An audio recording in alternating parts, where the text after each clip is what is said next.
The autumn wind is a pirate. What's up? This is another episode of the Raiders World with Mrradillo. I am trying to record quietly because my wife and my son are sleeping, so I'm trying not to be as animated as I am. But I wanted to jump into some news. Funny story about this podcast. I actually recorded it earlier, but I forgot to put a mic in front of me, so there was no sound. So I'm going to try to redo it differently, obviously.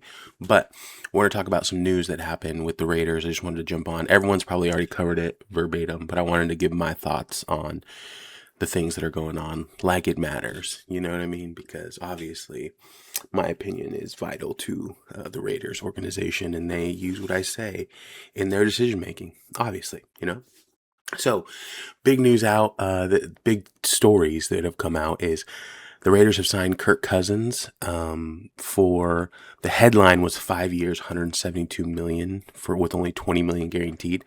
That's a really like flashy number, but it really boils down to probably a 1 year contract. So Cousins will earn 10 million in 2026 and then 10 million in 2027. But here's the caveat.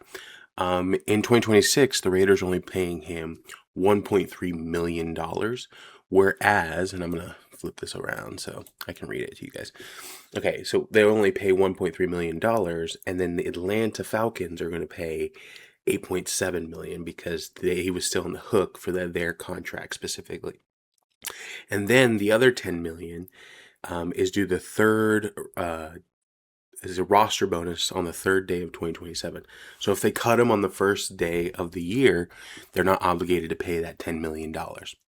So it essentially is a 1.3 league minimum deal for Kirk Cousins, barring they want to keep him longer term, right? So if they want to keep him in 2027, it would be 10 million for the 2027. And then I believe there's options moving forward after that. They're team options that they can pick up. Good for Kirk Cousins, man. The man is a man of just like finding contracts and getting those big contracts ever since he got franchise tagged by the Washington Redskins. I believe that's what they were at the time. Now the Washington football team, then Washington Commanders. They just gotta go back to Redskins. Like I don't this whole like dead name thing, and I don't want to even get into like the political aspects, but they're the Redskins. They always will be the Redskins to me. That's what I grew up watching. So it's just like, well, I mean, to be fair, the Houston Texans or the Titans, like the Houston Texans were an expansion team, but the Titans switched from the Oilers, right? So I guess long enough you can start referring it to that. But we wanted to jump into that. So not half of Raider Nation, a portion of Raider Nation I really wanted Derek Carr to come back, but that just didn't make sense from his contract standpoint because he's still under contract with the New Orleans Saints. He retired. So he would have to come out of retirement. He'd still be with the New Orleans Saints, so they'd have to release him, which they probably wouldn't do. So we'd have to give up some type of compensation to get him. Plus, he has a massive contract. So we're paying $1.3 million like a league minimum deal for 2026 for Kirk Cousins, and the potential that we can cut him on the first day of 2027 and not pay him that extra 10 mil. They may keep him on 10 mil kind of thing as a backup quarterback, but who knows? Like I trust what they're doing, but to me, because we've been talking about in the media that if they draft Fernando Mendoza, they're going to draft Fernando Mendoza, but they would want him to not have much pressure, but that he have an easy way into the NFL via Tom Brady, via Patrick Mahomes, via an Aaron Rodgers, where he gets to sit behind a proven veteran and gets to work his way into that position, right? Ideally, that's what they're wanting to do, so he doesn't have all that pressure on him, and that makes sense to me. Like, I think a lot of times the pressure to win now and the pressure to be a franchise quarterback kind of does some detrimental things to these prospects, right? Now, I will say we've not drafted that many first round draft picks in our history. The last one, obviously, that I was alive for was Jamarcus Russell, and that was a colossal bust. But he is the polar opposite of Jamarcus Russell. Jamarcus Russell had talent. Jamarcus Russell was funny because he changed the entire way rookie contracts are structured within the NFL. The Raiders are always like trailblazers. You know what I mean? Like, we always do something and then the rules change, right?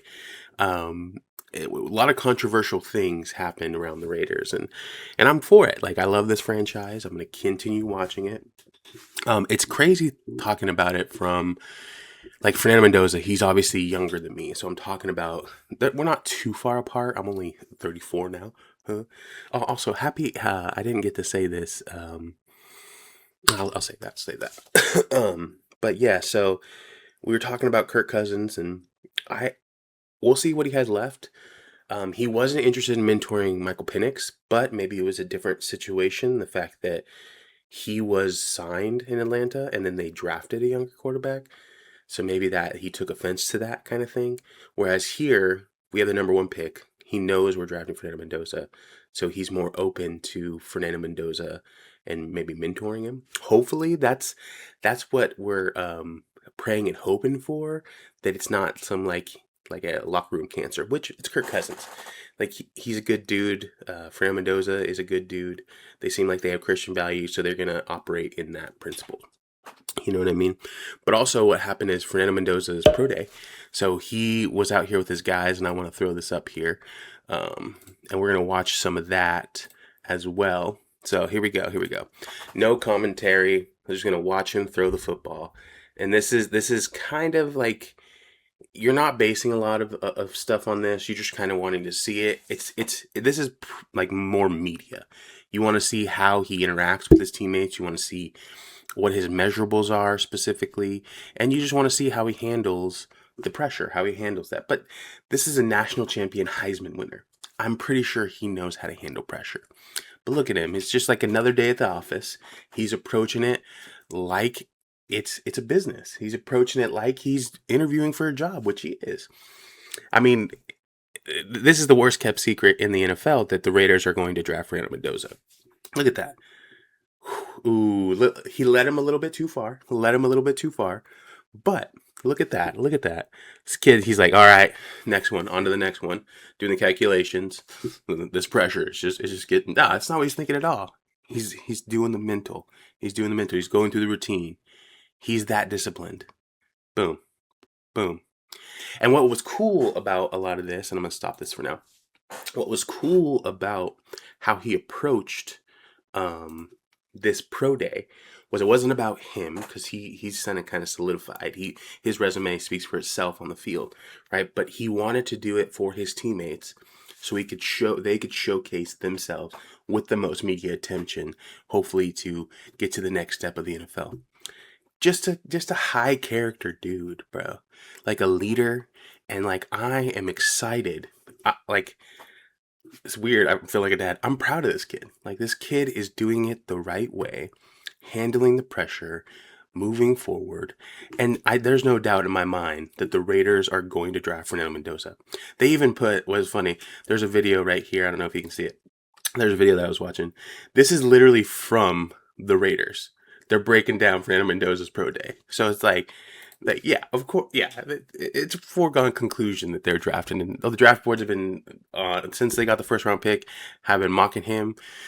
The only controversy that happened recently, I guess, was Dan Orlovsky. Dan Orlovsky was trying to drum up some hype and some conversation, and he thinks Ty Simpson's the QB1 in this draft. And we all have opinions, right?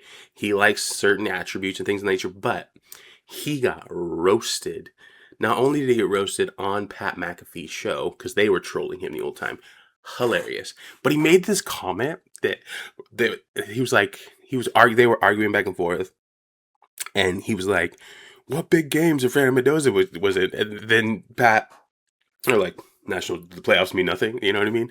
And he got dragged for that, and he had a bad day. He had to not work for a couple days, but then he came back on to Pat McAfee, and I actually respected him for coming back on, because it shows like, hey, you're gonna take the heat. You can take the heat. Keep going. But But yeah, so there's only that thing, but it's a foregone conclusion that Fernando Mendoza is going to be drafted by the Raiders. Um, there was also some allegations with Dan Orlovsky that he and Ty Simpson had the same sports agency, so he was trying to prop up, and he works for like the SEC, so he's trying to prop up an SEC guy. So I don't know if I put validity into that, but you never know. There's always backdoor deals.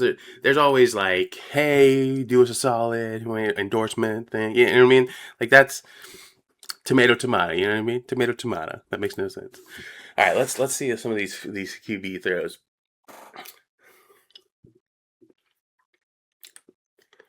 Let me see. Okay, here we go. That receiver dropped the ball. He also did not run a great route. Like I watched that one the last time, and he like look at that. Let's go back a little bit. Let's start it. Okay, hold on 1 second. All right, watch him as he jumps off the line. Like, you know what I mean? It's really robotic. I don't really like that. I don't know who that receiver is, but he didn't do great in my opinion. All right, let's go to the next one. Let's go to the next one. Practicing under center. Here we go. Here we go. Just with ease. Just with ease. In the bucket catch. I just don't know how we like. I don't know what the knock is on Fernando Mendoza. Like, I get that like some people have these perspectives, right? Of things. This guy's a 6'5" quarterback, does everything the right way, won a Heisman, won a national championship, and that doesn't always translate, right? We've seen that not translate. We've seen all the attributes not translate. Jamarcus Russell could throw the football 80 yards on his knees. You know what I mean? Like that was his gimmick back then. But ultimately, this guy just seems different. He approaches games the way it looks like he was raised in good values from his parents, and they put like work ethic in him. And he's approaching, even though it's probably guaranteed that he's the number one overall pick, he's approaching it like nothing's guaranteed in life, and that's the way to approach it. Tom Brady has his QB of the future. I'm excited for the direction of this franchise. And that's the thing, as I keep thinking about, and it feels surreal that the Raiders are making solid moves. I keep thinking like, okay, when's the next shoe going to drop? When are they going to make the mistake? When are they going to do the thing that the Raiders do, right? Because the media loves to focus on the things we do worse, the things we do bad. But it seems like this regime is knocking it out of the park this offseason. And last offseason, it looks like there was a forced marriage of Spytek and Pete Carroll, and that just didn't work out. And we saw how it didn't work out. Different philosophies. Pete wanted probably him to spend more money on some veteran guys because he wanted to try to win right away. Whereas Spytek was taking a rebuild approach and wanting young guys to kind of help. It just didn't match. And that's okay. Like, mistakes happen, and Spytek got another year. Pete Carroll did not, but he got us the first round draft pick. Thank you, Pete. Thank you. And we get to get Fernando Mendoza. I'm just like, I am stoked about this situation. And it feels weird because I planned a video previously where I did one of the 10 top disappointments for Raiders fandom kind of thing. And I was trying to think of like 10 like the opposite, like 10 positive moments or 10 exciting moments of Raiders history. And I was trying to put them down, and I was like, I was having a hard time finding positives. And the majority of the positives were like the hope of drafting a specific player. And like, I'm like, how sad of that? Because those didn't work out, right? That hope was kind of wasted. And it just kind of sucks. But anyways, this has been another episode I just wanted to jump on. I'm going to be doing a mock draft here pretty soon because we're really close to the draft. Probably next week I'll try to throw that out there just so we have like a week before the draft, or maybe the week of the draft I'll do it. I don't know. But this has been another episode of the Raiders World with Mrradillo. Oh, and thank you guys. I got to 500 subscribers on the Mrradillo channel. So how this will move forward is I'll continue posting the Raiders World on Mrradillo, but I've also created a separate channel that I'll upload simultaneously, and we're gonna try to grow both of these channels, the Raiders, and once we've grown the Raiders World to a point to where I can separate them fully, that's what we'll do. So that is the strategy moving forward. Thank you. I'm appreciative of the bottom of my heart of those 500 subscribers, and I just need to get more views and watching hours, and then I can start getting monetized, bruh. Like, that's not the goal, right? The goal would be to launch a brand and to just keep going in this thing. But I love talking about the Raiders. I love talking about other stuff, and I'm going to keep going on this podcast life. Yeah, we'll see. Thank you. Appreciate y'all. Love you. The autumn wind is a pirate, blustering in from sea. With a rollicking song he sweeps along, swaggering